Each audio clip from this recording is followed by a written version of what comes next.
वृंदावन की पावन भूमि पर, जहाँ हर कण में श्री कृष्ण की मधुर लीला बसती है, वहीं विराजमान है प्रेम की अधिष्ठात्री श्री राधा रानी। उनके संग रहती हैं उनकी 8 अनन्य सखियाँ, जो राधा प्रेम की 8 दिव्य कलाएं कहलाती हैं। अष्ट सखियाँ। 1. ललिता सखी। ललिता सखी सबसे वरिष्ठ हैं। राधा प्रेम की मर्यादा और साहस की प्रतीक।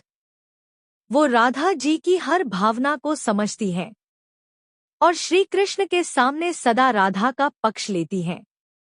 2. विशाखा सखी। विशाखा सखी बुद्धि और वाणी की देवी समान है। वे राधा और कृष्ण के बीच प्रेम का संदेश पहुंचाने में निपुण हैं। उनकी वाणी जैसे अमृत बरसाती है। 3. चंपकलता सखी। वो राधा कृष्ण के लिए पुष्प और फल लाती हैं, वनों से सुगंधित फूल चुनती हैं और प्रेम की खुशबू चारों ओर फैलाती हैं। 4. चित्रा सखी। चित्रा सखी कला की मूर्ति हैं। वो राधा जी के श्रृंगार और अलंकरण की रचिता है। उनकी रचनाएं जैसे स्वयं प्रेम बोल उठता हो। 5. तुंग विद्या सखी।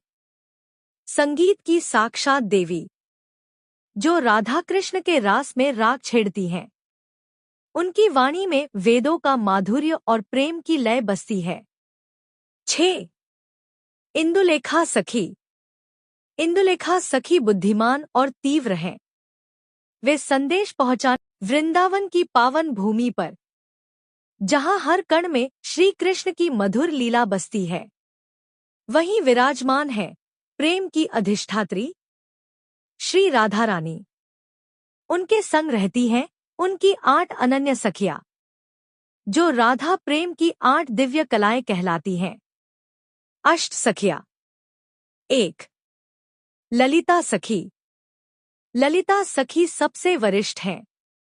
राधा प्रेम की मर्यादा और साहस की प्रतीक।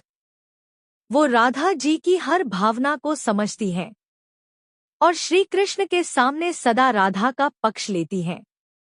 2. विशाखा सखी। विशाखा सखी बुद्धि और वाणी की देवी समान है।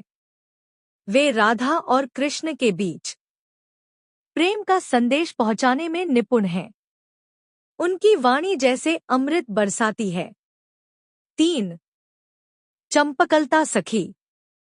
वो राधा कृष्ण के लिए पुष्प और फल लाती हैं, वनों से सुगंधित फूल